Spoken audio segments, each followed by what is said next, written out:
لکھا. فاضل بریلوی رحمۃ اللہ نے پیر اور مرید کے حقوق پہ لکھا.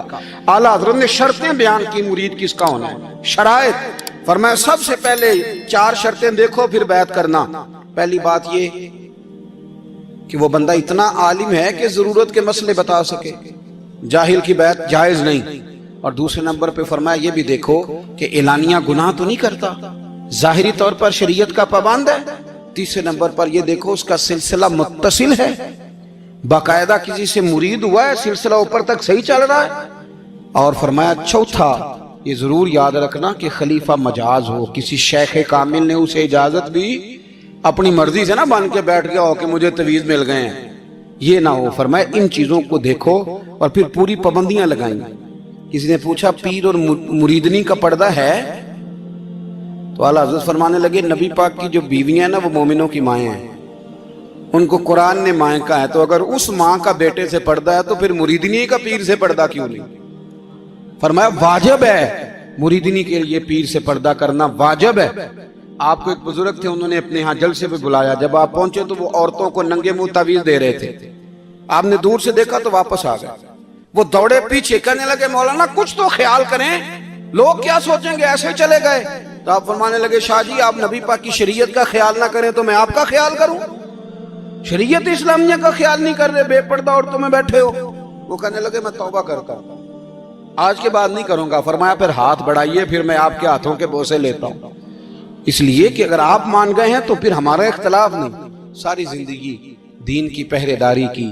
اعلیٰ حضرت رحمت اللہ علیہ نے آج سے 150 سال پہلے کہا تھا مسلمان اپنے بینک قائم کریں, اپنا سرمایہ. ایک جو باتیں آج کر رہے ہیں نا آپ کے لوگ دانشور, وہ 125 سال پہلے کہا تھا کہ اپنے بینک بناؤ, آپس میں مسلمان تجارت کریں. فرمایا اپنا پیسہ ایک دوسرے پر خرچ کرو, غریبوں کو وظائف دو, وہ سارے طریقے اپناؤ جو صحابہ نے اور محبوب کریم نے ہمیں عطا فرمائے. مسلمانوں کی فلاح پر انہوں نے بڑا کام کیا.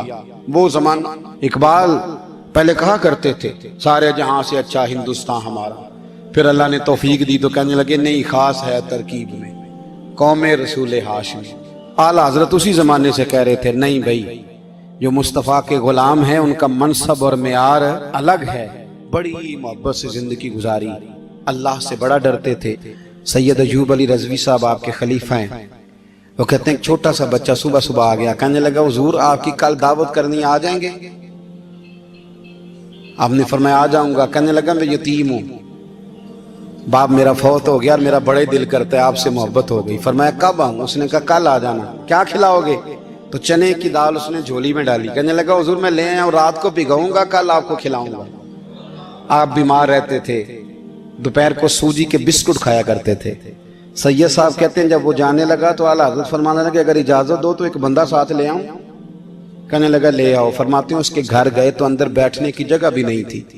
1000 کتاب کے مصنف, لاکھوں کروڑوں مریدوں کے پیر, امت مسلمہ کتنے بڑے لیڈر.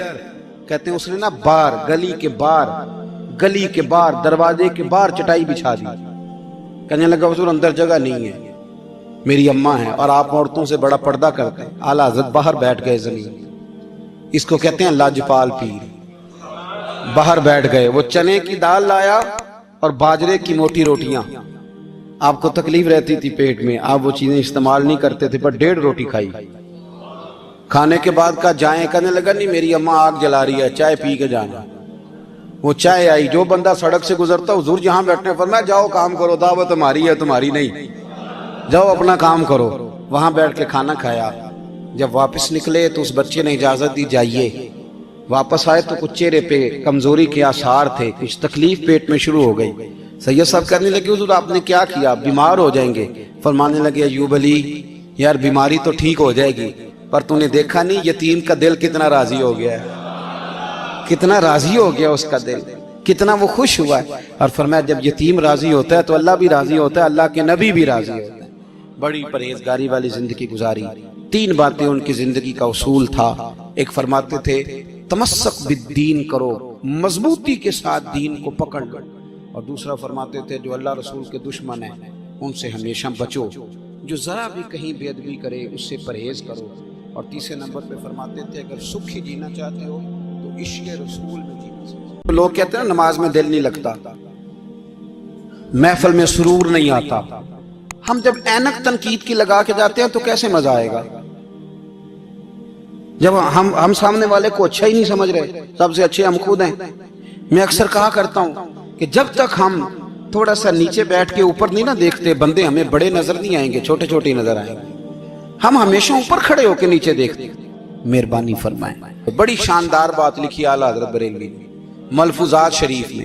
آپ فرماتے ہیں دو بڑے زبردست قاری تھے، تلفظ اچھا ہی ہونا چاہیے، لیکن اس کا یہ مطلب نہیں کہ پھر آپ سب پہ تنقید ہی کرتے رہے۔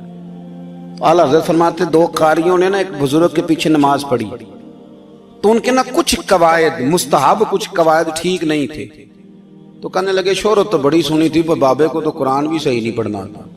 یہ اعلیٰ حضرت نے لکھا ہے، چھوڑو جو یہ بھی کو بلی ہے۔ فرماتے ہیں بس مستحب قواعد ٹھیک نہیں تھے، جو چیزیں ضروری ہیں وہ ٹھیک پڑھتے تھے بابا جی۔ اب ان دونوں نے تنقید کی دل میں، اور باہر نکل گئے ایک دوسرے سے کہنے لگے یار کتنا سوچ کے آئے تھے، پر یہ تو قرآن پاک بھی ٹھیک نہیں پڑھتے۔ اب موسم تھا تھوڑا سا ایسے ہی معتدل موسم تھا، نہ زیادہ گرمی تھی نہ زیادہ سردی تھی، قریب ایک جھیل تھی، کپڑے اتارے، تہمتیں باندھی اور جھیل میں گھس گئے نہانے کے لیے۔ ایک شیر آیا تو کپڑے اٹھا کے لے گیا۔ اب بندہ پانی میں کتنی کو دیر رہ سکتا ہے؟